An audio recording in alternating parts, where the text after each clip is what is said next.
So Lady Applejack sticks her hand through the wall, and it's like, she's like, guys, you better come check this out.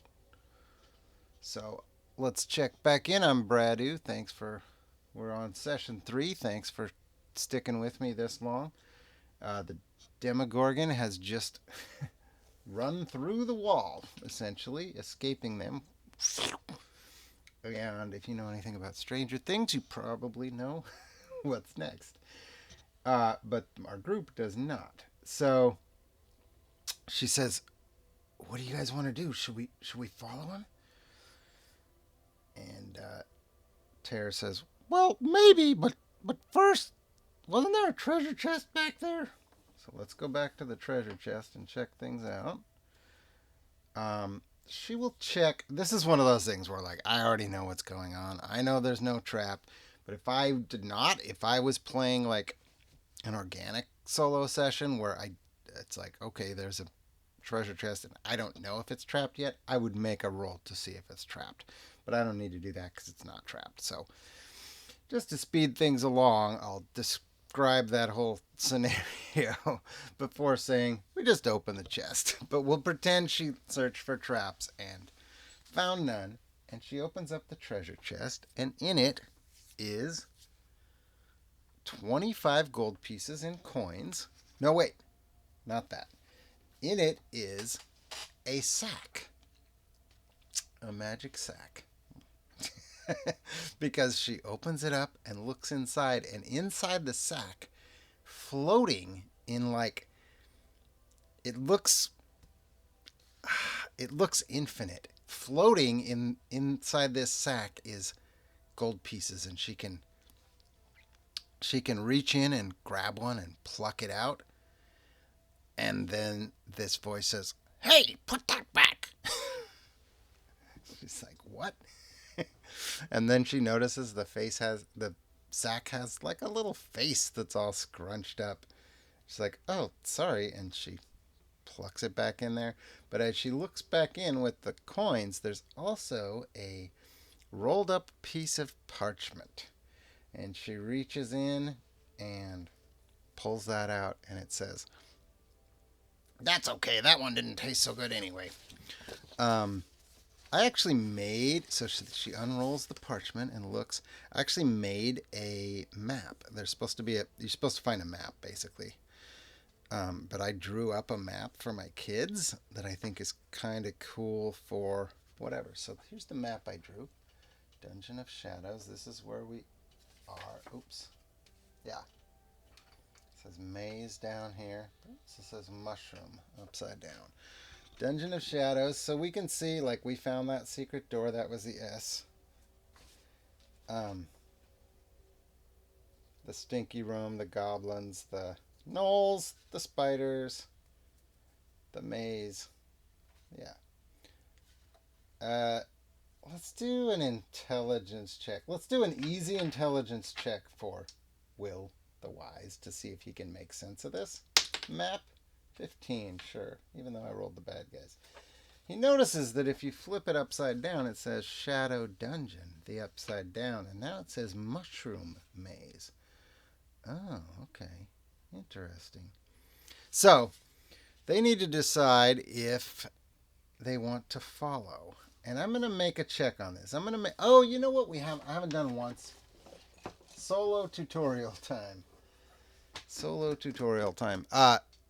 Oracle check. So this is a key part of solo gaming. If you're watching this series to learn about how to play solo, it's really a shame that I haven't brought this up till the third session. But I'm going to do an oracle check, which basically means like asking a magic 8-ball a yes or no question. The question I'm going to ask, because a couple different things could happen here, is do we follow the Demogorgon through this essentially secret door? On an 11 or higher, the answer is yes. On a 9 or lower, the answer is no. And on a 10, there's a twist. Nat 20. Absolutely yes. That's the most extreme yes as possible. So what that means is we probably wouldn't have even gone back for the treasure, but it's too late for that. what I'm going to say, just to let you guys know what I was thinking, if I had rolled a no, I would have said, oh, remember there was another secret door, because there's a secret door up here as well. And it did not go into this room like we initially thought. So, anyway, we are going to go through the wall. Tear will lead the way because he's our line leader. And he sticks his hand through the wall and he goes through, and they're like, "Can you hear us, Tear?" He's like, "Yeah, I hear you. What's it like over there?" "I don't know. I can't see anything. It's dark. Light a torch." So, uh, Will the Wise will light a torch. He's got to get a torch, actually. He lost his torch, and then I lit one that he didn't have. But I transferred a couple torches from other characters to him, since he will be our torch bearer. So he can light the torch, and we are going to flip the map. So can I just do it? Let's hide some stuff here. Don't look. Quick, don't look. All right, so we're going to go. Would it be flipped all the way? I guess it would be flipped all the way, huh? Let's flip it over like that. Sorry, I could have paused for that, but whatever. So Will comes in here. No, not Will. Tear comes in here. Will follow with a torch, and they shuffle in. And as they get in, they kind of hustle in because they're trying to catch up. Essentially, when I rolled that nat 20, it basically means they should hurry. And as they run in to the, as they, come through the, into the abyss of darkness, which is the upside down. Hopefully you've figured that out. All of a sudden, there's this hideous, screeching, shrieking noise. Should I read about it? I guess I should. I didn't read ahead.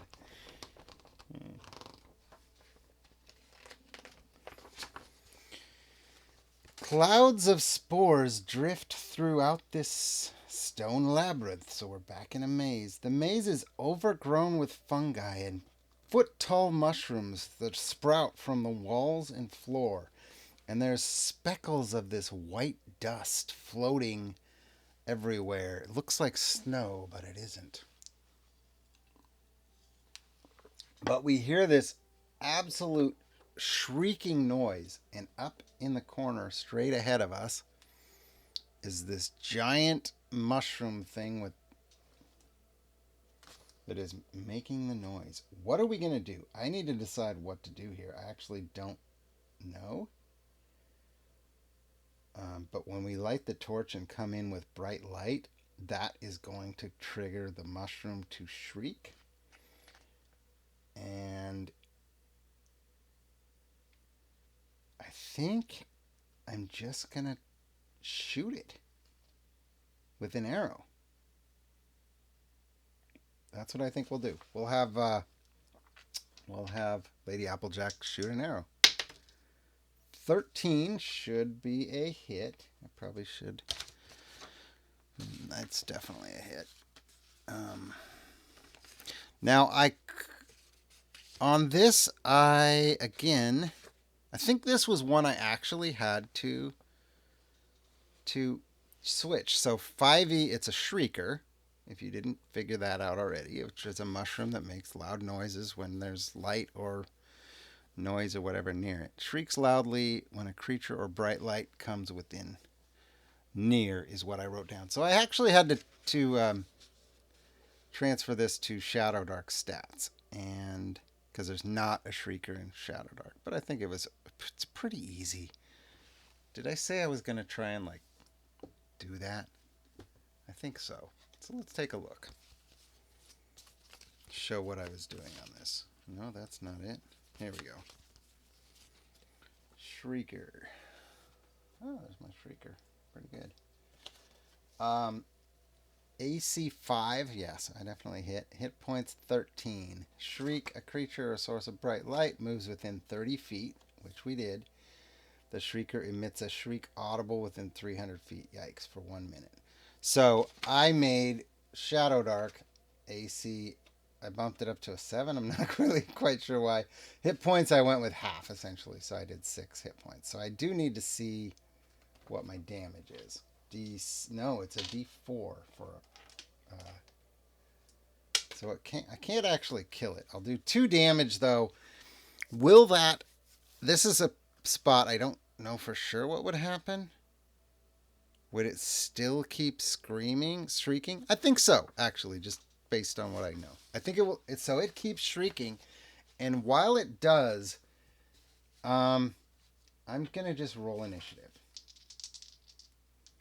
As usual, we are good guys. They are bad guys. So I think the bad guys will win this one. They're a -4 dex, though. Oh, I know what I need. I need the Shadowdark book now. Because I actually have something in here. Dex -1. So they've got a... Oh, we're going to win. They get a -1 to make it 10. And we get... I always use the highest dex because they can then communicate. So Lady Applejack gets a +3. So we actually win initiative 11 to 10. Will that do us any good? I guess so, yes. What that means is we go to stop the shrieker from making noise. Oh, duh. I got to start my torch timer. I said I lit a torch, but I forgot to start it, which means I better also... Here we go.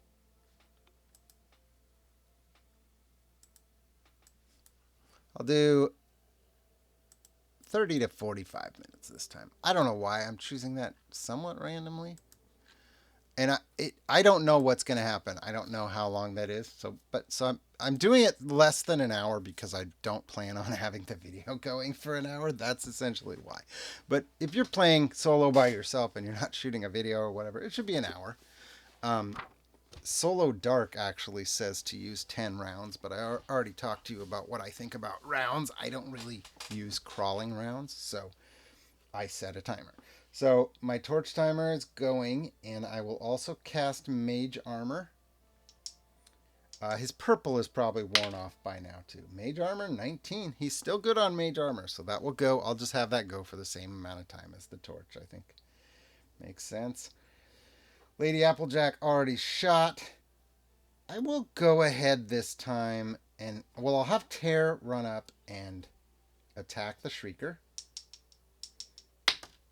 13 is going to be a hit. That should do it in, I would think. He's got the +4 damage, fire damage, and a D12. Oh, yeah. So he just obliterates this poor mushroom thing that was shrieking, and the noise suddenly stops. As that's happening, I'm actually going to cast my Shield of Faith for the first time. 16, we're good. So I've got Shield of Faith up, +2 AC for him. But as the Shrieker stops shrieking, suddenly we hear some noise. And I don't like where we're placed. Because, let's see, just going to show a little bit more of the map. Because what happens is something not great.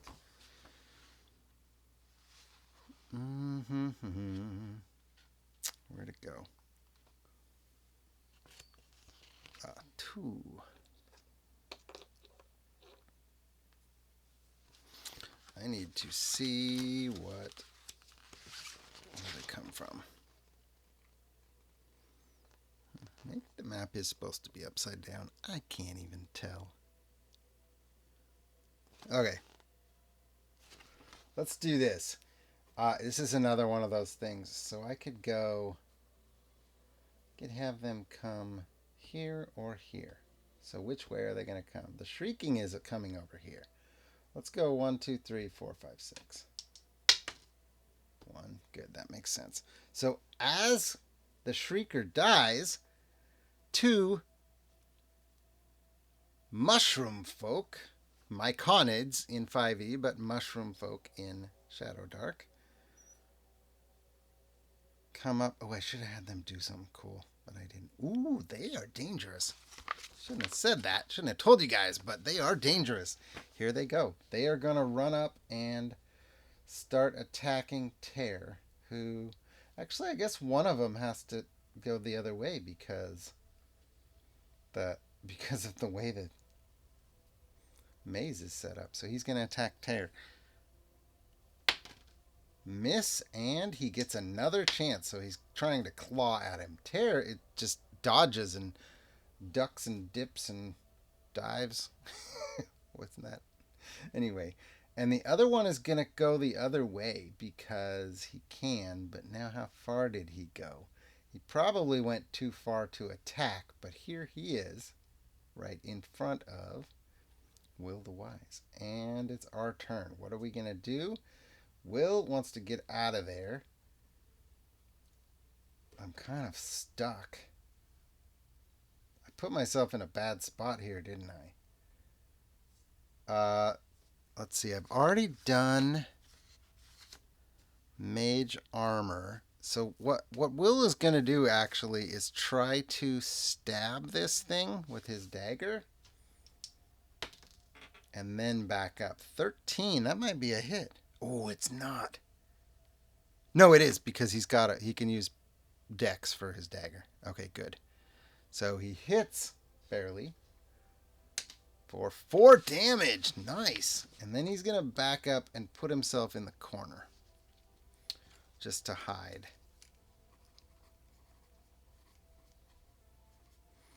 4 damage.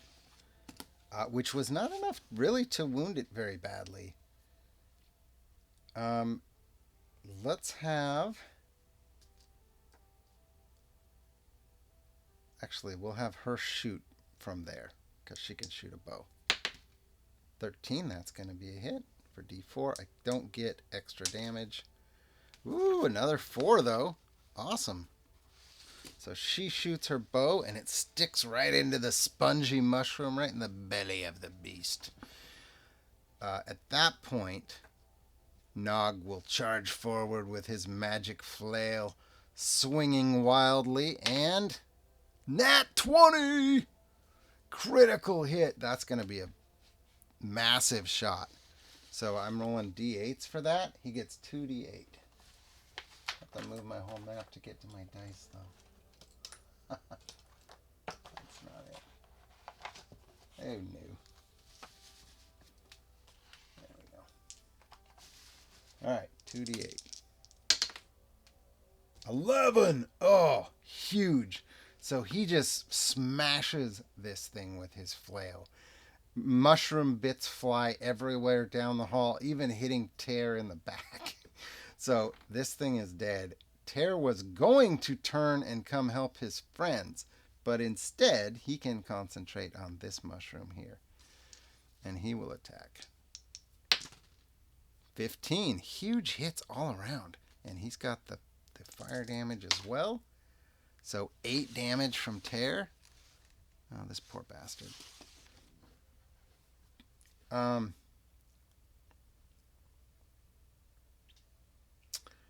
I'm going to do a morale check. So, in Shadowdark, there are morale checks. I don't think it's used very much in 5e, but in Shadowdark, you always do it. A morale check is a 15 DC. I think it's charisma check. So on a 4, it's a definite no. Let's look. It might be wisdom. It might not. Because if I'm doing this to try to help you, you should know. Wisdom. DC 15 wisdom check. So this thing, these things communicate telepathically. So all of a sudden, as Tear slices into it, it says, "Please don't hurt us. Why are you killing us?" And Tear says, "Well, the killing, like, you guys attacked us. No, you killed my friend here, the noisy one." Well, yeah, because he was making noise. We had to stop the noise. I was trying to do my halfling voice. So I think we can call a truce here. We don't need to kill him off. So we will just say we won't harm you anymore. Sorry we killed your friend, but you guys attacked us. We had to defend ourselves. And can we pass through this maze? Did you see which way the Demogorgon went? And I think they'll just say that he ran by fast and they don't know beyond that once it got out of the maze where to go. And I'm going to give a reaction check here actually for something else. So we talked a little bit about reaction checks previously. I'm just going to roll it straight, I think. No, I'll do a normal reaction check. 4. Ooh, that's not great. So that's almost hostile. I was going to say if I get a really good reaction check, he will help us out with something. But with that, he just doesn't want to die, but he's really upset with us because we've killed off his friends. He does say, though, that there are more of the Shriekers, so he will communicate to them to let us pass. So that's what's going to happen. All right, so we are going to continue on through the maze then. Oh, there's more. There's another treasure chest. I forgot that. And as usual, Lady Applejack will go up with Tear. And we will go in that order. We will go to the treasure chest and see what's there. And what is there is there's something cool.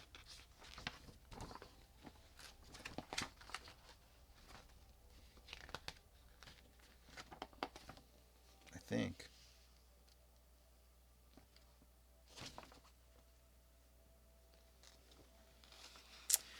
Uh, Another 25 gold pieces. This time in a sack that is like just torn up.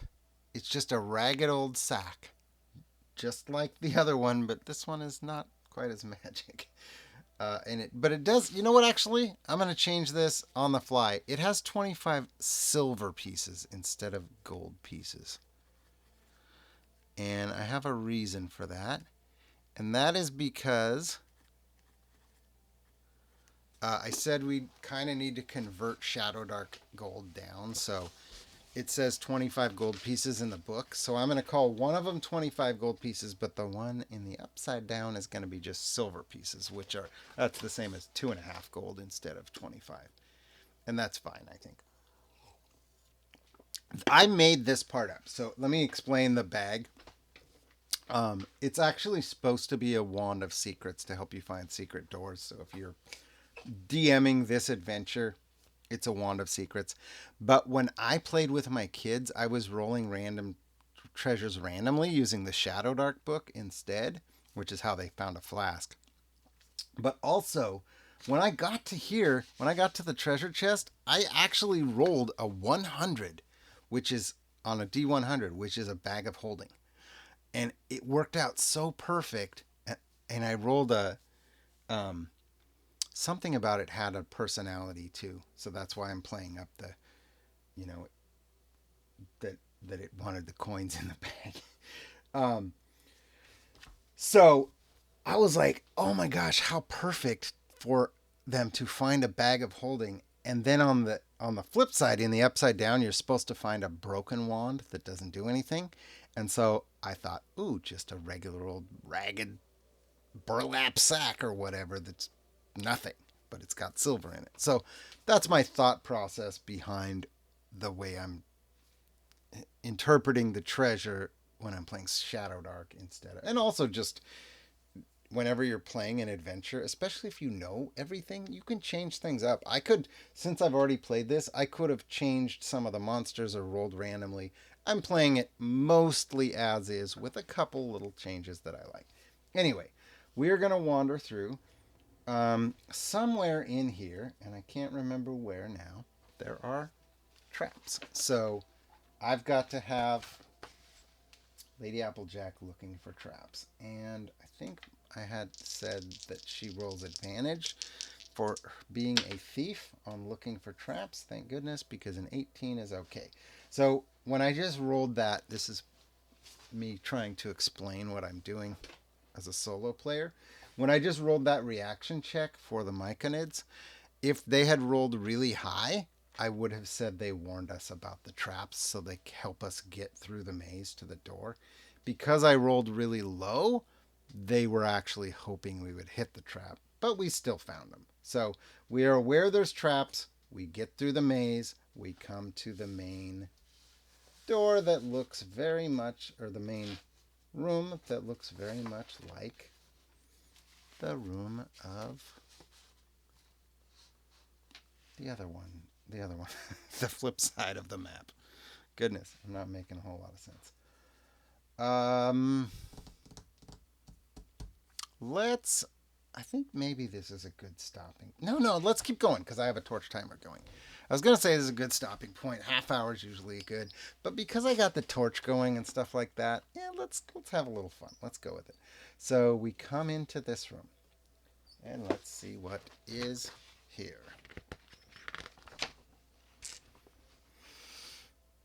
This eerie chamber has 5 stone doors, each bearing a vile image, an inscription. A dead dwarf is slumped in a shadowy corner. Oh, that's him right there. The corpse clutches a torn sheet of parchment in its stiff hand. Near the dwarf, a stone staircase blocked by rubble ascends into darkness. Okay, so we're going to have Tear walk up. No, actually, let's make it, because it's a dwarf, let's have Nog the dwarf go up here. And he will come up and check out the poor dead dwarf. And he will grab the parchment out of his hand and read it. And it is I think it's a special note here, which I probably should have had nice and handy since I knew I was doing this, but I didn't. But it's right here. Okay. It says, if another should find this note, take heed. This is not the realm you know. Do not be fooled by the familiar corridors of this forsaken place, where shadows strangle their masters. Evil dwells here. I have lost the way. My companions are dead. I fear I will join them soon. Leave this place at once, if you still can. Here's the note. It actually comes with a pretty cool note. My daughter said, oh, is that real blood? No, you don't have to worry about that. Right as he finishes reading the note, the shadow that was in the shadowy corner becomes a literal shadow and attacks Nog. And I'm gonna roll the initiative of the shadow at advantage. And I'm only rolling Nog's. Well, here, oh, there we go. 20, nat 20 versus a 3. So it's going to attack him at surprise. Is it? I can't remember if there's a shadow in the Shadowdark book. I don't think I did this yet. I think there is, actually. It would be horrible if there's no shadow in the Shadowdark book, right? There is. Okay. So I'm just using the Shadowdark shadow right out of the book. Oh, this is not good. At advantage, on a surprise, he attacks Nog. 13 is going to be a hit. 13 plus 2 is 15. Oh, man. Wouldn't be a hit if he had his Shield of Faith up, but he does. 1d4. Okay. 1d4 damage. Nog takes 3. That's not good. What happened? Oh, I didn't heal. Oh my god. Okay, so this is really dumb, but I would not have pushed forward without doing this. So pause. before we run into this, after fighting the Demogorgon, we would have done healing. This was just a massive brain fart on my part. So I'm going to retroactively cast Cure Wounds. Now I could lose it, though I have a luck token. So Nog is going to heal himself. Cure Wounds. 8 plus, I think he's got it. Plus 4 is a good. Okay, so D6. He cures D6. 3. That's good. So he still has down 3 hit points, but he's now going to try to heal Tear. 17 is good. 2 hit points. Tear had taken 3, so Tear is still down 1 hit point. Nog is still down 3. I'm going to go ahead and cast it one more time, because I can, on Nog. Ooh, Nog healed up all the way. Okay, so he's still got Cure Wounds going. Great. Okay, so now he takes damage. So he took 3 damage. Sorry, that was cheaty a little bit, but this is one of those things where, like, I'm going to retcon that, because even though I forgot as the player, there's no way that Nog would forget that he's nearly mortally wounded and hobble into the dungeon going, oh God, I probably should have healed myself. No. So before they run in here and do all this, we're doing that healing. So anyway, back to the shadow, which just attacks him and strangles him. And as it strangles him, he can feel his strength is just being sapped. He actually loses a point of strength. And so he is now down 1 strength point. And it attacks him again at advantage. This time a miss, so he was ready for it, thankfully. So it's no longer at advantage.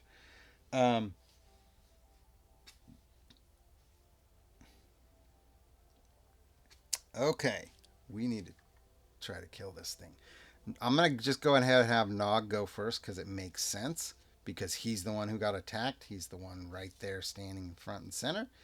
And he's going to attack with his flail. Nat 20, baby. Woo! That is a D8 and a D8. 7 plus 1 is, plus 1 for being magic is 8 points of damage. It is not mortally wounded yet, but Tear also has a magic weapon, so he will attack. He does not get... Oh, here comes the Nat 1. Nope, 15. Often in my games, Nat 1 follows a Nat 20. 15 is a hit. I'll take it. So that's a D12 and a D4.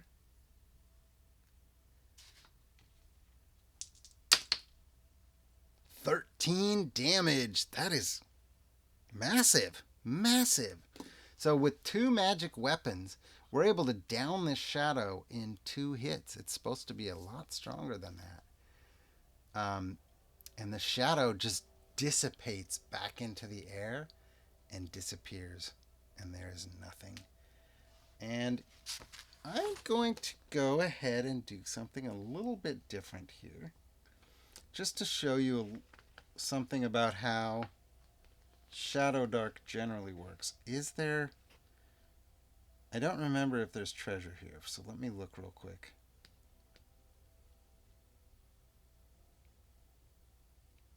There's not. There's not treasure here in the book. But I'm going to roll a treasure check. I'm actually going to do 2 things here. I'm going to roll a treasure check, and I'm also going to tell you I have a house rule for dwarves that they can sniff treasure. So 1, 2, 3 is no. 4, 5, 6 is yes. So yes, we do have a treasure. When I find a treasure, I go, what's the shadow? Level 3. So I go to the, where is it? Treasure 0 to 3, and I roll a D100, which is like this. 12. Boo. Dull dagger. That makes perfect sense.